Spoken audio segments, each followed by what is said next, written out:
I'm not going even to attempt a précis of yesterday's proceedings, just as a sort of summing up. That would take several hours, and we have more interesting speakers for you to listen to this morning.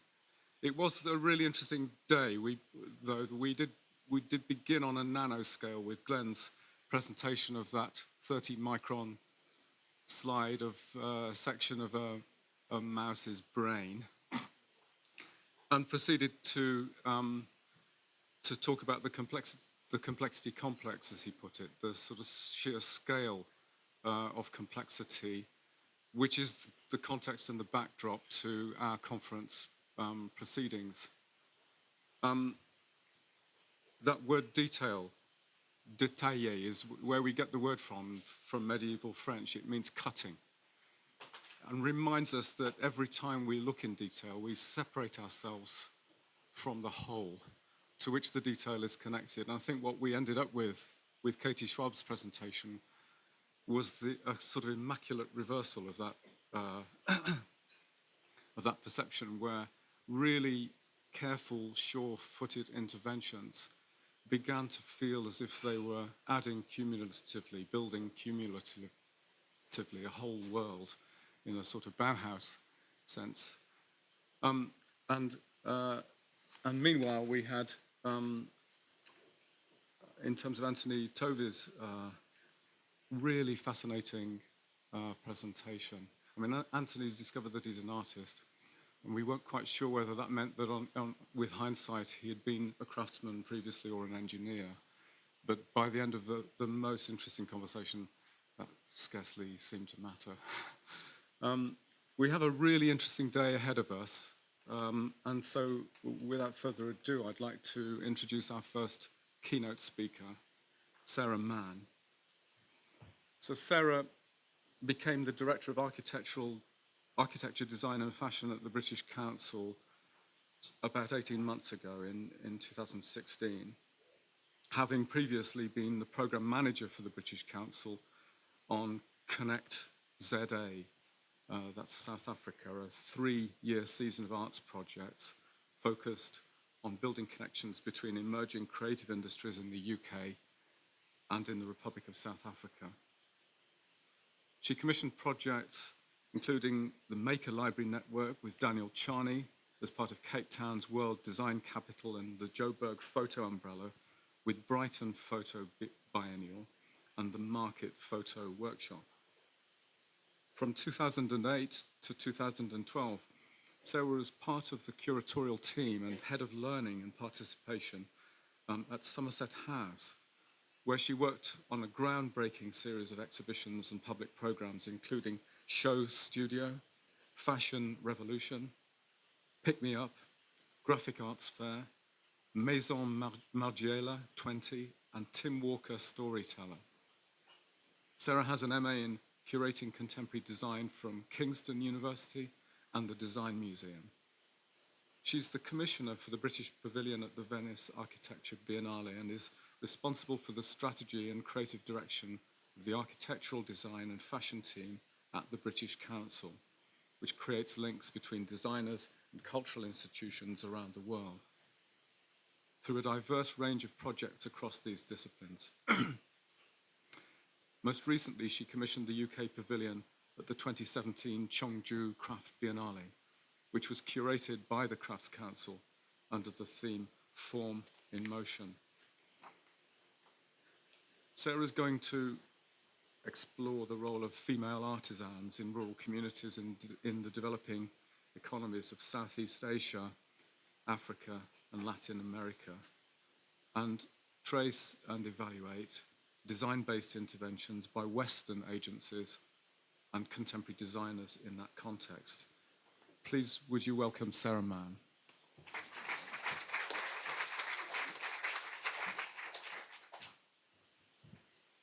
Good morning, everyone. Firstly, thank you for inviting me to speak today. It's a real privilege to be here and to be in a room full of such experts. So I am really excited to be able to pick your brains after telling you a little bit about what we want to do with our programme in this area. So The British Council, just to give a little bit of background, is the UK's international organisation for cultural relations and educational opportunities. So we work in over 100 countries in the fields of arts and culture, English language, teaching, education and civil society. Last year we reached over 65 million people directly and 731 million people overall, including online, broadcast and publication. Our ambition is to make a positive contribution to the countries we work with, changing lives by creating opportunities, building connections and engendering trust. So we were founded in 1934 and we're a UK charity governed by a Royal Charter and a UK public body. So I head up the architecture, design and fashion team, and we work on a very broad range of disciplines across lots of different types of projects. We do residencies and fellowships, lots of skills development and exchange programs. We commission exhibitions and installations around the world. I commissioned the Venice Architecture Biennale, but we also work on brokering and connecting the UK to the world, which is a very grand ambition. So my presentation today is going to look at crafting futures. So how can we work towards a new model of sustainability, collaboration and innovation? And we're very much interested in the role of female artisans in rural communities in developing economies. And I want to evaluate design-based interventions by us and other Western agencies and contemporary designers. So this will include, but also go beyond our work at the British Council and a recent programme of residencies and exchanges in Morocco, Myanmar, and Thailand and Vietnam, where we're working to create more sustainable craft industries through creative collaboration and exchange. I'd like to examine the role of craft in everyday life and its potential to support the growth of women's economic empowerment. So the British Council has been working in this area for about 6 years, using a variety of project models. And there's a growing interest from our global network and international partners in the connection between making, skills development, cultural identity and the role of heritage, sustainable practices, and economic empowerment, and really looking at how these can build trust and resilience and promote cultural understanding. We are increasingly working and developing economies using development frameworks. And one of the questions I have around this area of work is how we position design, making and creativity in a development context like this.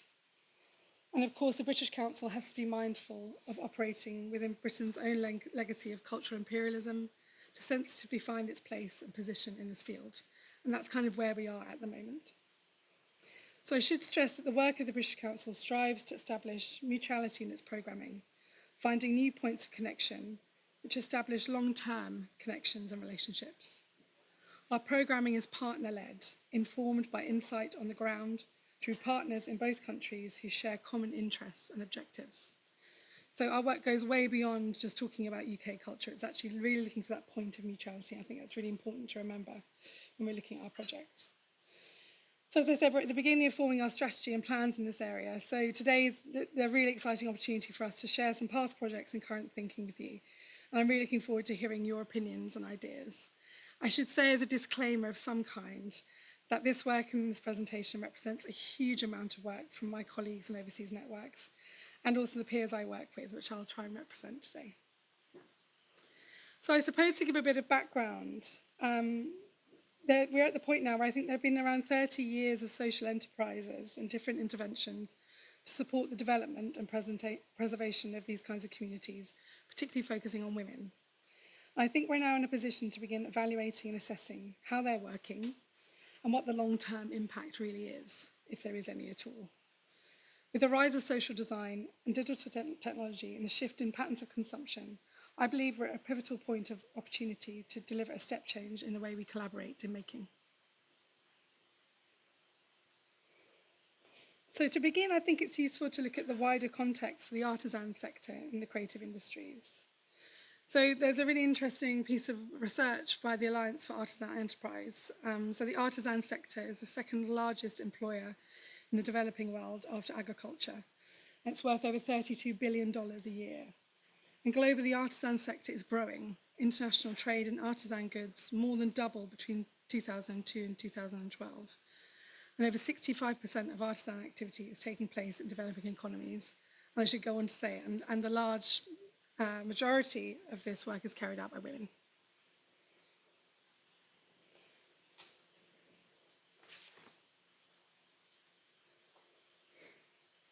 So creative industries forms one of the most vibrant sectors of the world's economy, with evidence of the important role of the craft sector in the developing economies. So UNIDO report estimated it in 2007 at 200 billion globally. And we understand through our work that craft practices are vital carriers of cultural identities, representing important living heritage, providing communities with a sense of belonging, participation, and legitimacy, besides contributing to livelihoods. However, craft communities and their cultural assets are increasingly endangered in the face of globalization, changing lifestyles, and rapid economic development in developing countries.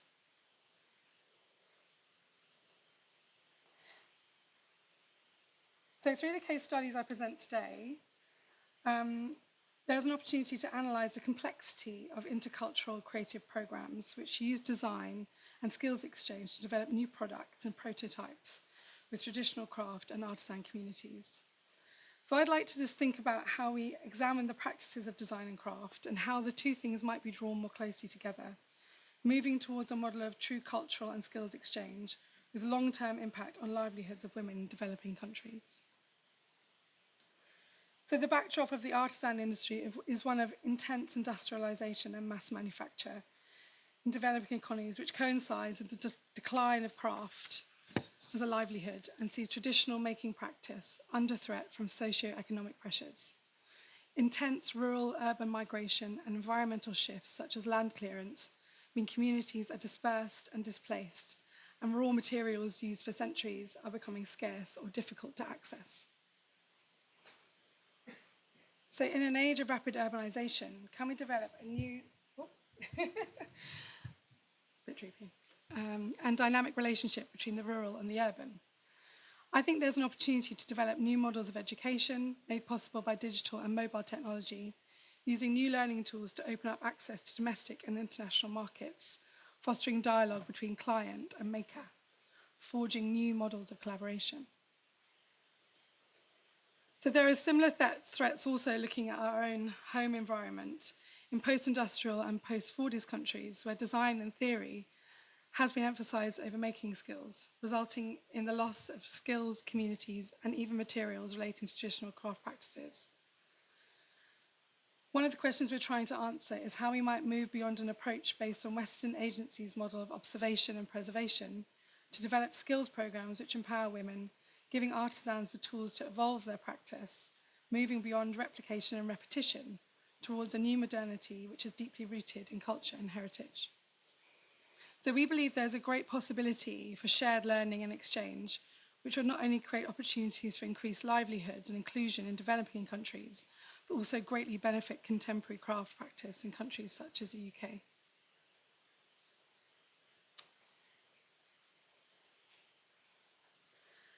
So while most craft and design is increasingly recognised as a vehicle for social change and community cohesion in many developing countries, the same isn't being so rapidly applied to practice in the UK.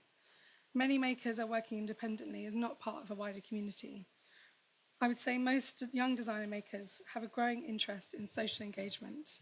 And from what I've briefly seen at this week's London Design Festival, which provides a really interesting backdrop to today, there's a fascinating strain of young designers and makers who are examining heritage, circular economies, materials, and community in a sensitive and meaningful way.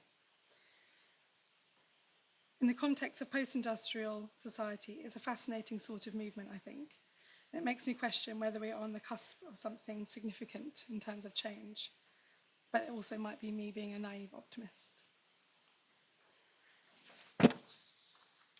So what I'm going to do in this presentation is explore some of the British Council's past projects in this area, but also draw on others which I feel indicate a new way of working or approaching making futures, and a little bit about our plans for the future and how you might be able to help us.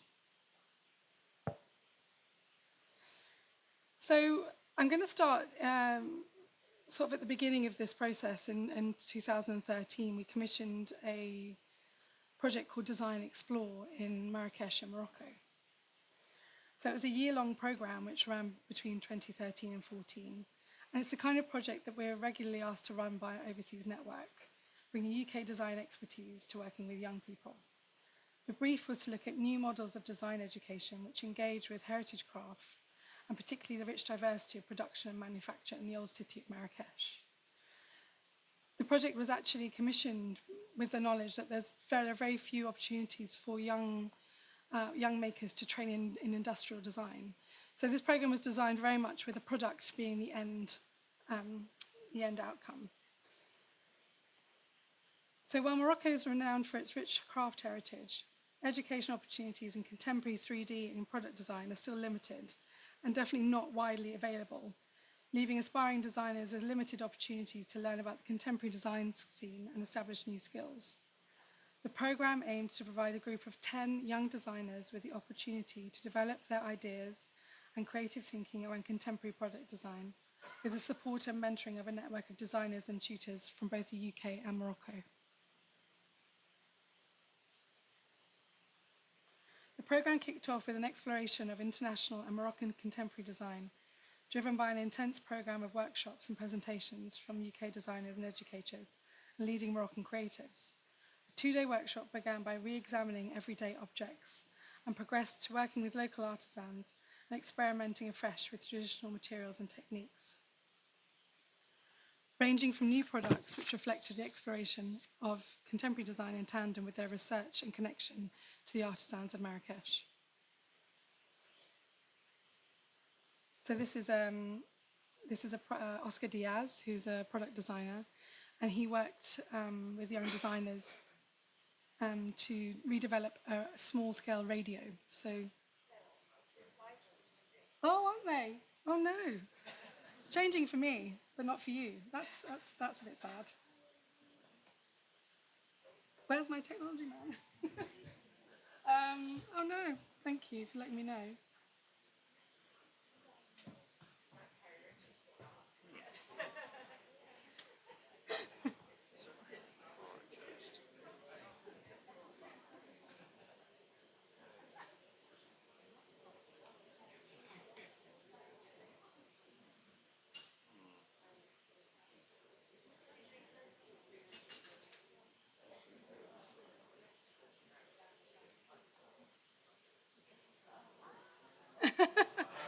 Shall I start again? Oh, there you go. There are all my lovely slides. Sorry about that. So it seems that it works off the arrow keys, not on. I was using it. Okay, no worries. Okay. Thank you. Thanks, Kendall. So yeah, this is a product designer, Oscar Diaz. He's working with the young designers to develop a new sort of type of radio using local materials.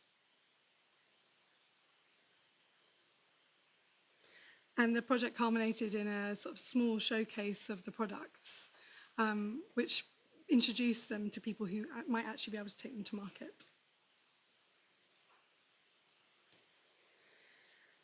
So during that project, we met a program called the ANU, and it gave us the opportunity to take our work in Morocco a stage further, working with a community of artisans in the Atlas Mountains through a project called Common Thread. The British Council established the ANU residencies as a way to create meaningful meeting of peers from the UK and Morocco to exchange skills, knowledge and ideas to explore the relationship between craft and contemporary design in these two countries. It was an opportunity for practitioners from different backgrounds to experience firsthand each other's industries and approaches in a way that they might not otherwise be able to.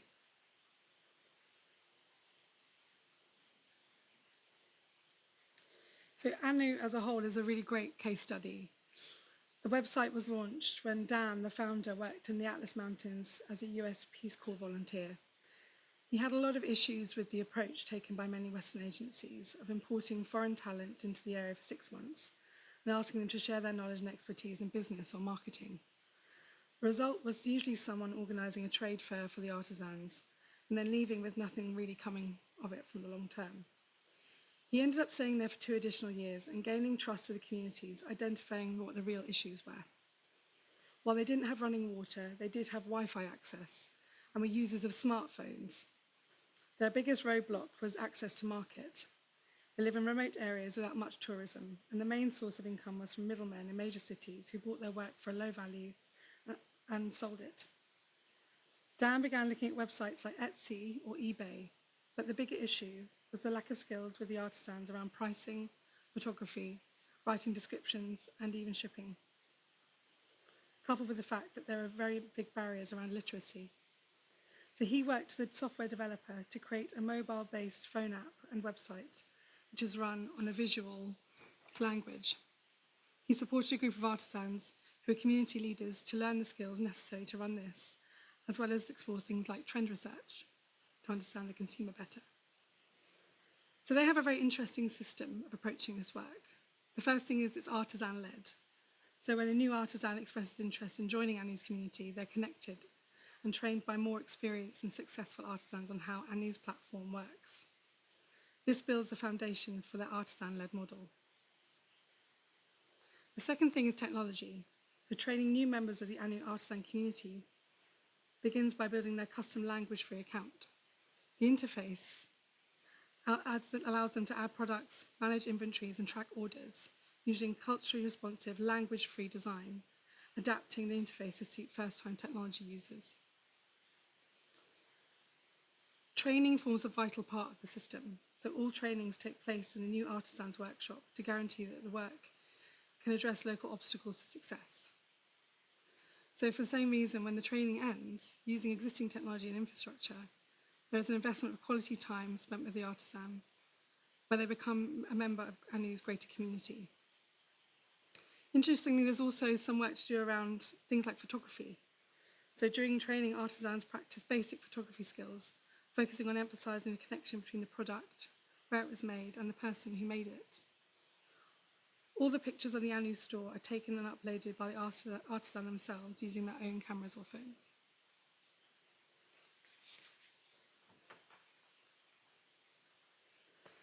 So a small portion of every sale is set aside to pay Anu's artisan trainers as they support the existing community and train new artisans.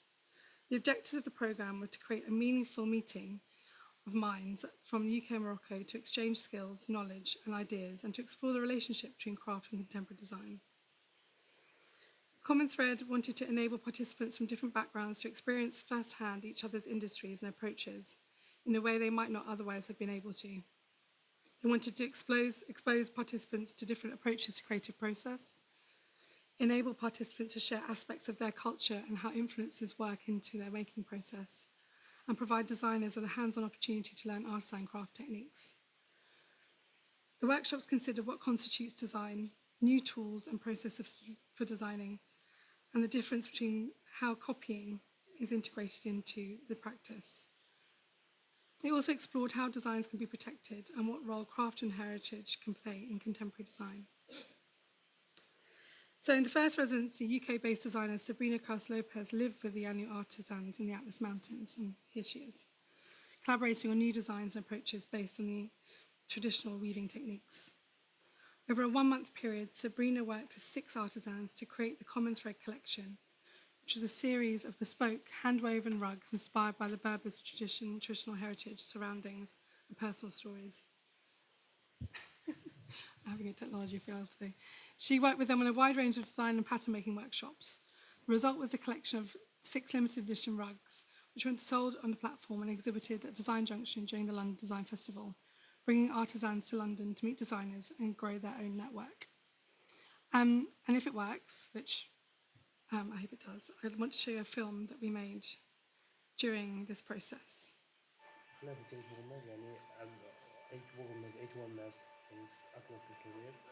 No, not playing. Mhm.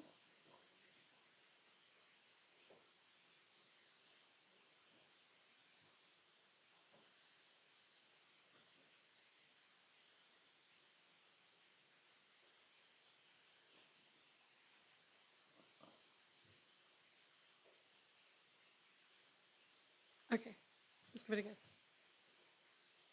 Right, recognize. Sorry, where is it? It's on the other screen. بجسمين ثلاثة أدوار إذن ديال لاتيتود ما بين أدوار نبوتي ديال المستير أدوار مثلا إلى أبوتي 1760 أدوار مثلا إلى 2200 يعني راه يعلى بزاف هي اختمن الجبل ديال علا ويسين ديال علا المغرب مسلم كون 4060 يعني تيرس تصعب يسال تصعب يسال لأنه كيس البرودة بزاف تكرا من لو تفال إلى كل شيء دا غراس إلا تخص أزلال 70 كيلومتر صعب غراس شوية كي نغيك يقول لا غراس أبني زدمنات يقول إسهال نبدا مراكش 234 كيلومتر نبدا الدار البيضاء تقريبا 350 كيلومتر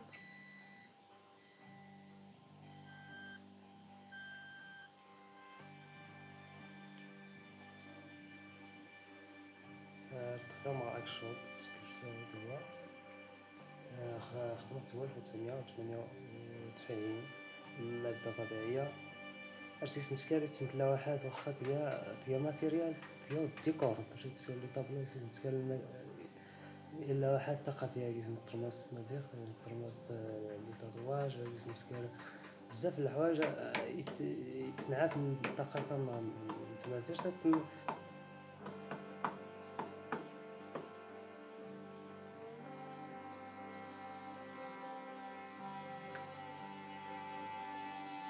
الأغلبية ديال الزواقات اللي كانوا عندنا في المنطقة يعني شي حاجة بحال قلتي اللي ورثنا على الأبوين ديالنا وعلى جدودنا. مثلا كنعرفوا في الثقافة الأمازيغية يعني كاين مثلا تيفينا كناخذوا منهم الزواقة كنديروهم، وربما أن الزربية هي اللي حافظت على التيفيناغ باش يخرجوا الوجود. يعني المرأة كانت كتخبع دوك التيفيناغ في الزربية، يعني من تما كناخذوا حتى حنا الزواقات من لوشام اللي كانوا كيديروا العيالات مثلا قبل ولاو الناس كيديروا. وكاين عاوتاني وكتزيد تجتهد مثلا كتلقى شي صنعه اخرى فيها مثلا شي حوايج اخرى ربما كتاخذهم وكتدخلهم في النسيج. هادو هما الحوايج اللي كنا كنعتمدوا عليهم.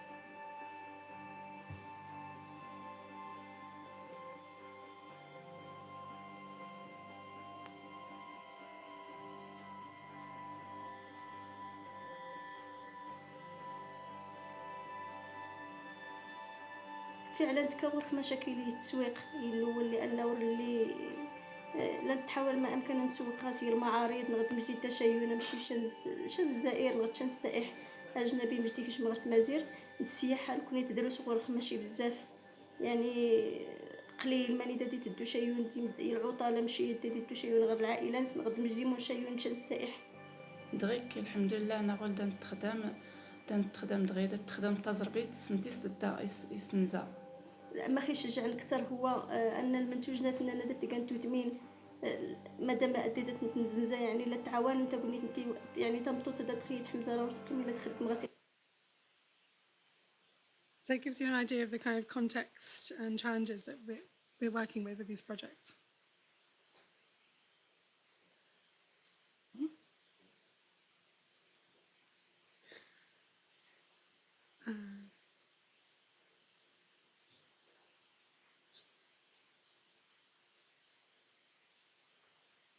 الناس ولكن لا تخدمها قلت المجتمع الناس.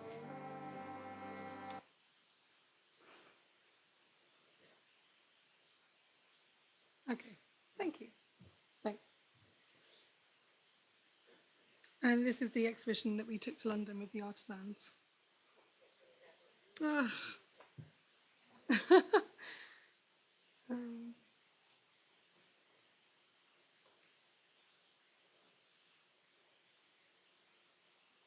Okay, that's great. Thank you.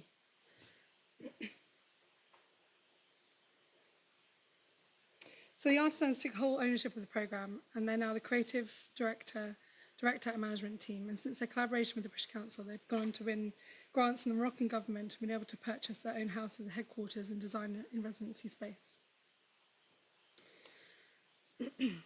So last year, we were able to follow up on this project in Thailand. So we were able to work with a group of makers from Scotland and Thailand, where we continue to work today with our partner Sassit. So in 2014, Scottish ceramicist Carol Sinclair had visited Thailand to deliver a number of workshops to a not-for-profit organisation called Cultural Enterprise. As a result, she was invited to bring back 6 Scottish makers for a Scottish Thai craft and design exchange to work with designers on a project around indigo. In January 2016, a group of Thai and Scottish designers and makers came together in the northern Thai city of Phrai at the Natural Indigo Dyeing Studio to exchange and share their practices and ideas in design and craft over 5 days. They worked blending traditional making techniques with contemporary influences, and this diverse group of makers explored the ideas of environment, sustainability, and community with their own work. It was a really interesting range of people. So the youngest designer we had on this exchange was in their early 20s, the oldest in their mid-70s. So it was a really wonderful diversity of practices. So the designer makers also span different practices, including woodwork, basketry, indigo dyeing, and weaving. And so represented a wide spectrum of handmaking techniques and traditions from countries where craft have making at the heart.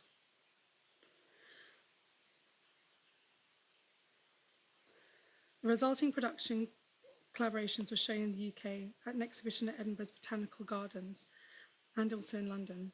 It explored the potential of raw materials through sharing and exchanging knowledge and skills. This project demonstrated the success of a deeply mutual exchange. And actually, I was really drawn when thinking about this to Adelia Borges's work on the connection between design and craft and this kind of interplay between the artisan and the designer. And of course, she advocates for this idea you can bring design and craft much more closely together. So she says, designers must be humble. You're not the sole possessors of good taste or the ability of designing. You have to reflect about ethical parameters that must be observed in encounters between designers, artisan, and the manager, so that real improvement takes place. True dialogues can only happen through sharing and developing methodology. Those guidelines cannot be based on a concept of benefice or aid, which assumes the superiority of some and despises the other, but rather an idea of mutual exchange and learning.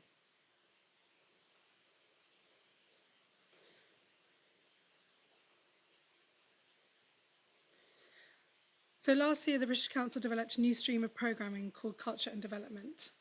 And our work in culture and development works to extend safe spaces for culture, creative exploration and exchange, building trust, enabling dialogue and presenting marginalised voices, supporting the protection of cultural heritage and the expression of cultural identities. It's a unique opportunity to deliver development objectives through arts with a long-term objective against sustainable development goals. So our work in culture and development aims to deliver creative responses to development challenges that are long-term, grounded in local context and based on the needs of individuals and partners that we work with. We take a collaborative approach to our work, working across the sectors in the UK and abroad to build capacity, foster collaboration and networks globally and shape policy. So we work from telling authentic stories of Syrian refugees through film to exploring the power of arts and shifting perceptions on gender equality in South Asia. So our work supports individuals, communities, institutions and policies in developing countries to become more secure, prosperous and inclusive.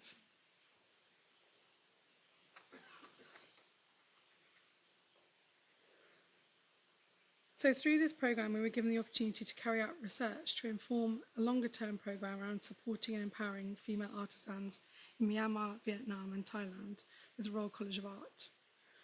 We decided to commission a series of visual research residencies which took place in December 2016 with local partners in each country.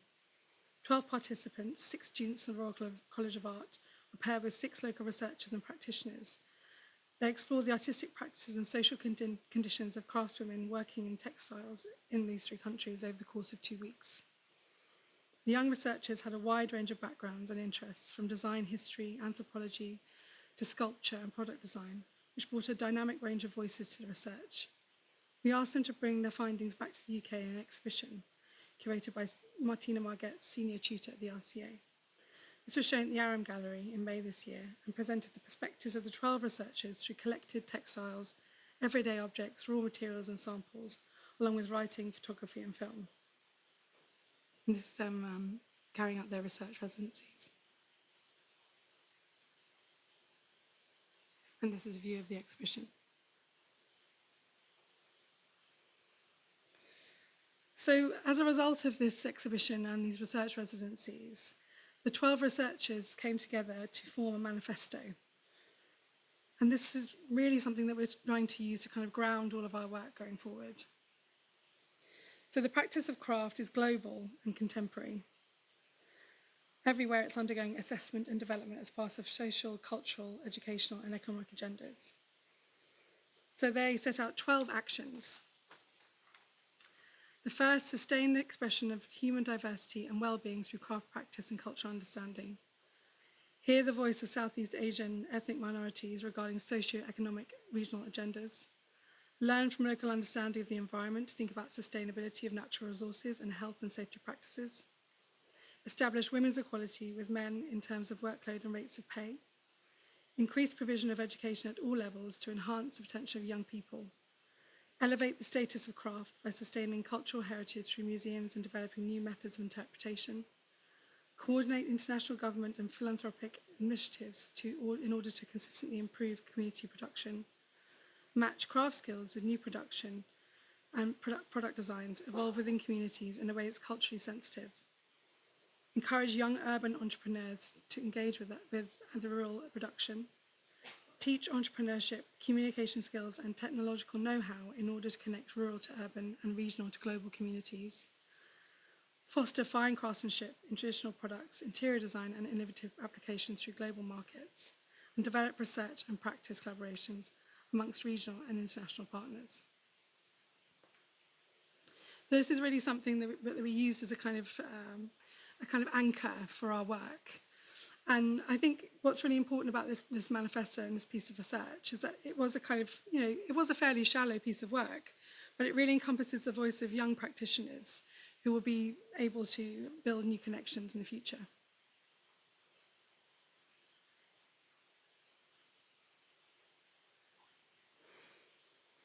So while we're developing our programme for the next 5 years, we've been collecting some examples which I feel point to a new innovative way to connect designers and makers, both in developed and developing contexts. And they're looking at making in a different way, reappraising notions of making locally, heritage, production and consumption, working locally but thinking globally. And just doing a bit of research for this talk, I was sort of drawn to this report, which was issued a few years ago by the Crafts Council about this idea of making local but selling global. So digital technologies are helping to grow makers' businesses by expanding scales of production while keeping production local. Newly affordable digital fabrication technologies, including digital printing, cutting and finishing services, are also supporting localized craft and production models.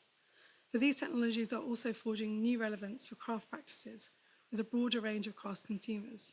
For example, makers are now able to offer customization options, and some are using these technologies for co-designing personalized craft objects. So work and practice that references the maker's local environment and the formation of personal narratives through and of place is increasingly seen as a response to globalized aesthetics. Although makers have arguably been slow to catch on to online selling, such sites have increased the potential for small-scale and often home-based business models, especially for women.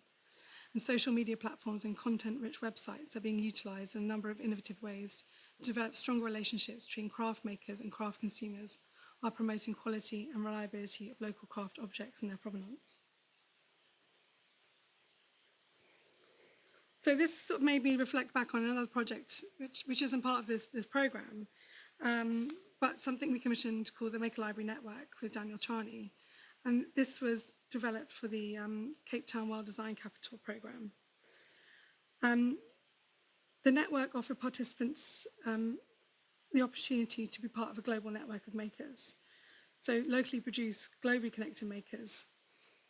The project sought to assert making as an attitude, with the goal of connecting makers across the world, facilitating knowledge and skills exchange amongst professionals, and encouraging public engagement with making. So each maker library combined 3 elements: a makespace, a library, and a gallery. The Maker Library Network offered participants support through a means of a toolkit. So each Maker Library received a core set of reference books, tools, and kits of parts to make their own library, as well as an opportunity for mentoring, travel, exposure, and collaborations. Some focus on building a community, while others set to increase employability and provide local makers with specialist knowledge, or latest tools. This image shows Mark from a Cape Town-based space called Thinking. They're a social design practice.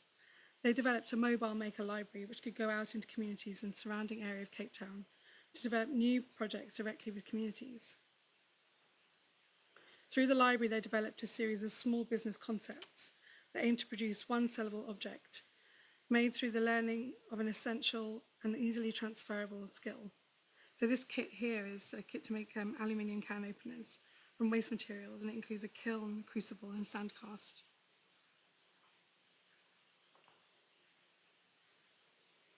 And staying in South Africa, there is also a new initiative by a very young maker and entrepreneur called Nine Bites.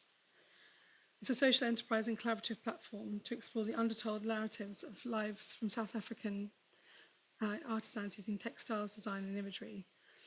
Nkuli Mlengi, pictured here, wants to celebrate Black aesthetics. They take their name from the Nine Bites Gang, a 19th century Renaissance movement led by a young Zulu migrant. Her latest project is a collection of intricately crafted, handmade rugs inspired by similarities she perceives between South Africa and South American cultures. Produced as part of her final year project at the Kaus Pilot School in Switzerland, where she was studying social innovation and creative leadership, the idea was born of her desire to explore different kinds of textile making processes, particularly South American and South African weaving techniques. The project has used strong images and narratives through social media to grow and tell the stories of the products, which won Most Beautiful Object in South Africa this year. So I think what's interesting is that Nkuli's work draws on her desire as a young South African to define and tell her own experience of her culture, rather than it being mediated through someone else. She said, initially this was a longing of wanting to create a platform where I could tell the stories in the way that I experienced them, as opposed to someone else telling them on my behalf.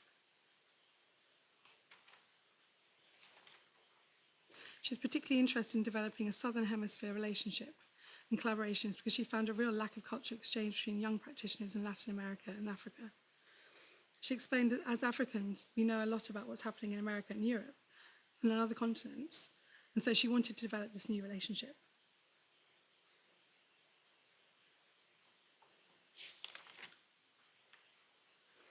This sense of observing and recording making processes of the past and transferring to the future, there is a sense that things are being lost, and it's something that seems intrinsic to the survival and evolution of many making practices. We've been thinking a lot about how you use exhibitions and archives and other ways to developing economies to raise the value of craft and heritage, where it has little opportunity to be studied or exhibited. In this year's RCA graduate show, Sabina Weiss, graduate of MA Innovation Design Engineering, exhibited her project, the Remaster System, which is an iterative learning machine that divides human and machine learning to preserve and involve the craft of hand embroidery. The system forms a new language for interaction with technology, mediating between handmade and digitally produced to challenge the craft discipline and create new hybridized processes. The patterns are recorded and then archived through this machine. I thought this pointed to a really interesting way of collaborating across technology and hand-to-hand making. But we also need to shift how we communicate value to consumers if we are to raise the awareness of the labour and skill which goes into making a product. Starting in 2010, entrepreneur and Fogo Islander Zita Cobb invited artists and designers to come to Fogo Island, located off the northeast coast of Newfoundland, one of Canada's oldest communities, to learn about the island, experience a powerful elemental place and walk the landscape, and most importantly, to meet and work with the men and women who make their lives there. These encounters resulted in collaborations on design and production of furniture, textiles and furnishing for the Fogo Island Inn, which is pictured here, incredible building, and formed the genesis of the Fogo Island shop. The Fogo Island project has adopted food nutrition labelling for their local design products. They want to spark the same revolution sparked by national labelling in the food industry for products which launched the economic food nutrition label. They explain one of the strongest influences as an individual can have through their personal spending decisions. We believe that most consumers want to buy making decisions that have a positive impact on ecology, the economy and culture. This is not a clear, well understood road. Information about where money goes is most times not available, and certainly not readily available at the point of purchase. This complexity, along with a host of other contravening influences facing modern consumers, we no longer have a clear definition of a dollar's impact along the input chain. So this economic nutrition labels intend to bring transparency to where the money from your purchase goes, how it will be invested in the local community, and how it impacts the broader economy. They think this kind of transparency is not desirable, possible, and long overdue. This is quite possibly the genesis of a positive and awaited sea change. So the top section of the label breaks down the percentage of the purchase price as it's reinvested in input costs. And these percentages are determined by calculating what percentage the Fogo Island shop invests in each of these elements to make them ready for sale, from design and production through to delivery. And the bottom section of the label identifies the geographical distribution of the money you spend with them. They're encouraging other organisations to adopt the labelling system in order to build a new economic system that offers a better balance between the return on economic capital and the health of diminishing sacred capital. With millennial spending habits challenging brands, traditional strategies, initiatives such as the nutritional labelling would allow artisans to communicate the true value of their labour and materials to younger consumers who want their products, services and brands to demonstrate social responsibility. Consumers today care more about where something comes from, who produced it, and under which conditions they produced it in.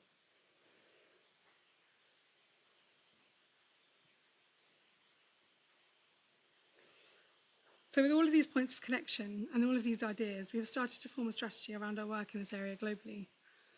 We have already established partnerships and projects in East Asia, and this year we have the opportunity to work with Plymouth College of Art on research around the role of making in women's empowerment in South Asia. So I just want to tell you a little bit about what we're planning for the next few years. So Crafting Futures is the British Council's global programme supporting the future of craft, its practices and people. And we'll do this through creating economic, social and cultural impact by improving the livelihoods of those working in craft through improved skills and innovation, alongside economic growth of the sector. From 2017, our onward programme looks at research on women's empowerment in South Asia, delivering workshops and research in Malaysia and Vietnam, staging residency and exchange opportunities, working with government ministries on design curriculum development in Thailand and Myanmar, training in design and entrepreneurship, building of a platform for professional networking, and developing a UK consortium of partnerships, and also delivering regional conferences and networking events to grow this consortium. So my call to action to you, I suppose, is to think about this way we work together on this global stage, and I'd love to hear more about how we could get involved. Thank you.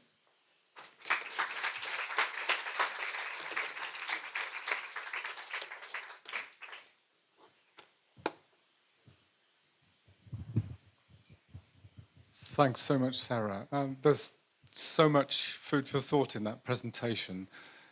We did start a little bit late and we had a couple of technology hitches, and I would like to make some time for one or two questions if colleagues have questions. Malcolm has his hand raised.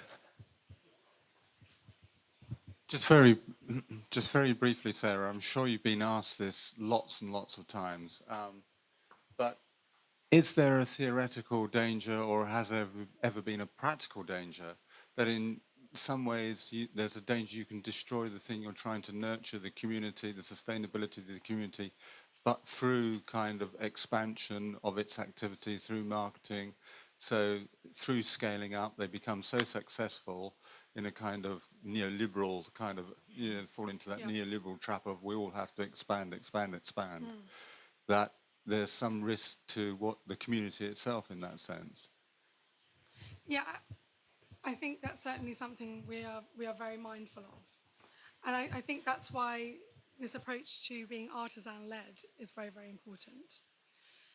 And I think what we're trying to do is embed methodologies, skills and training that allow them to expand the practice at their own rate, rather than us enforcing it upon them and using different methodologies that are not suitable for them.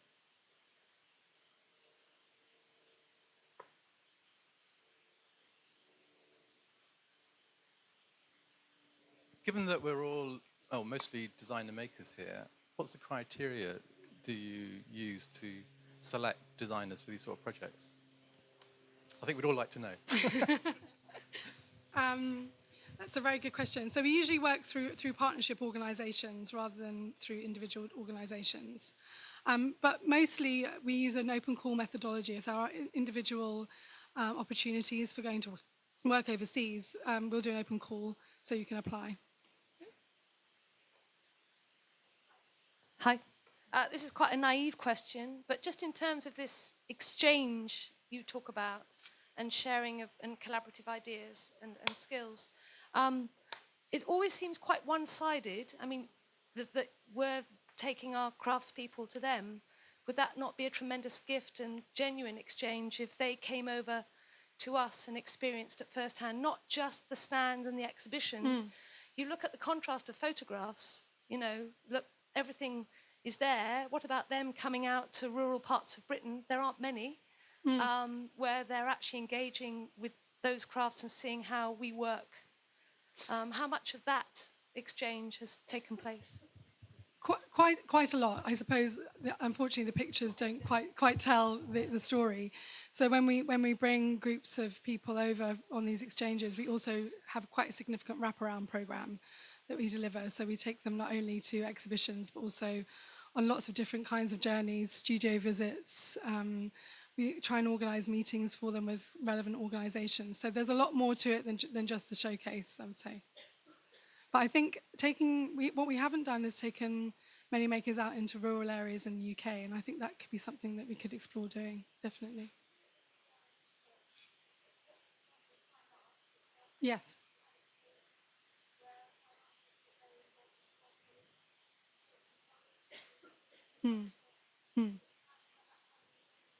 Absolutely. Yeah, I agree.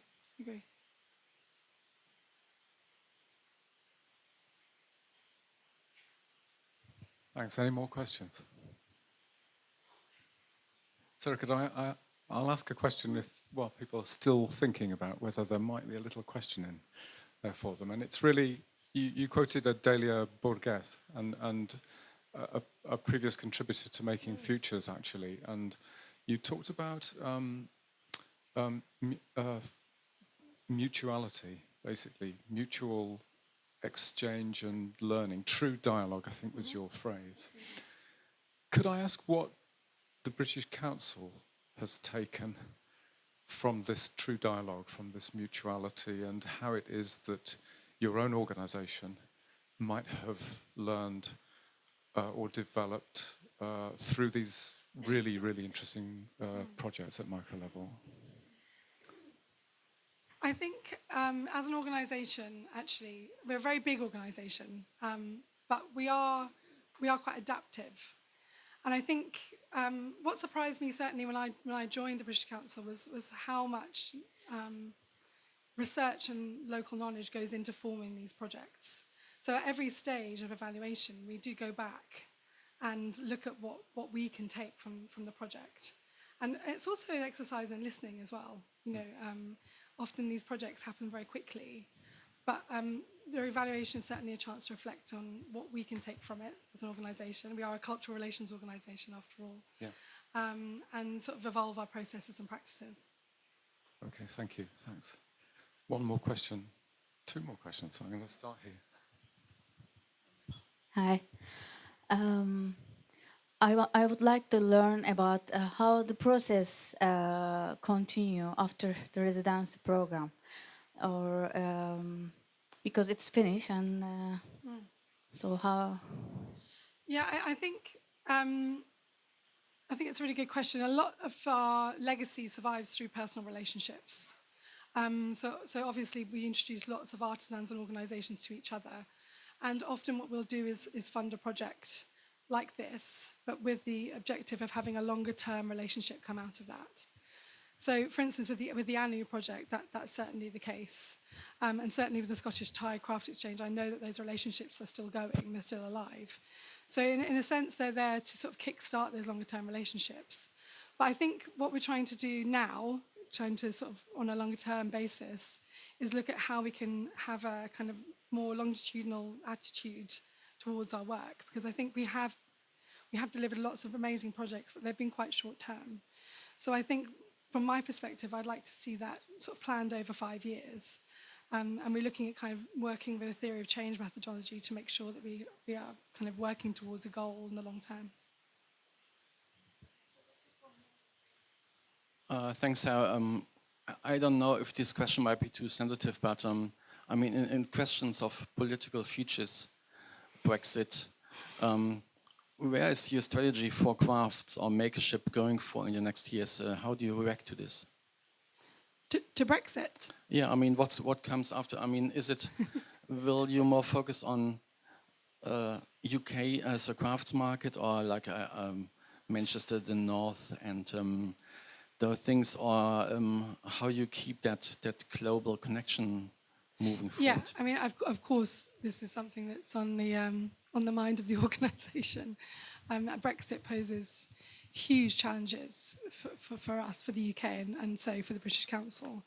I suppose it's a difficult one to answer in this context because the work we've been delivering is not really with our European partners so far. So we've been concentrating on working in East and South Asia and also just now in Latin America. But I think there could be, I think it could be a really interesting way to involve European partners. I mean, I'm aware certainly that there are many, many similar analog organizations that are working in this way. You know, I know there are sort of brilliant initiatives from the Dutch and German analogs that I think could be really interesting to look at sort of linking. And I think one of the criticisms always leveled at these kinds of projects, and which I think is very fair, is that often organizations like ours work in silos. So I think, you know, to sort of evolve to the point where we're all working to the same strategy would be the most purposeful way to work in the future. Can I, just to add to the comment that was made, or the question that was asked about the long-term aspect, though the residencies were relatively short, the PhD students that were chosen for that were chosen on the basis of their long-term interests and their connections with the area. So part of this wasn't UK students going out to Asia. A lot of this was Asian students from other countries who've come to the RCA, who were then part of the British Council project, going back to different countries in Asia to do work, which then informed their 3-year PhD research. So though the residency was relatively short, the legacy is actually a very long one in terms of helping to support people across Asia coming backwards and forwards. Yeah, it's not just going out. I think that's an old model of how people think about this. Yes, yeah, I agree. Thank you. Thank you very much. Could you once again, could we express our appreciation for Sarah Mann? Thank you. Okay, we have a sort of slightly curtailed coffee break now, so 15 to 20 minutes. The sessions then recommence at 10:30. If there's some slight slippage, we'll make that up at lunchtime. Thank you.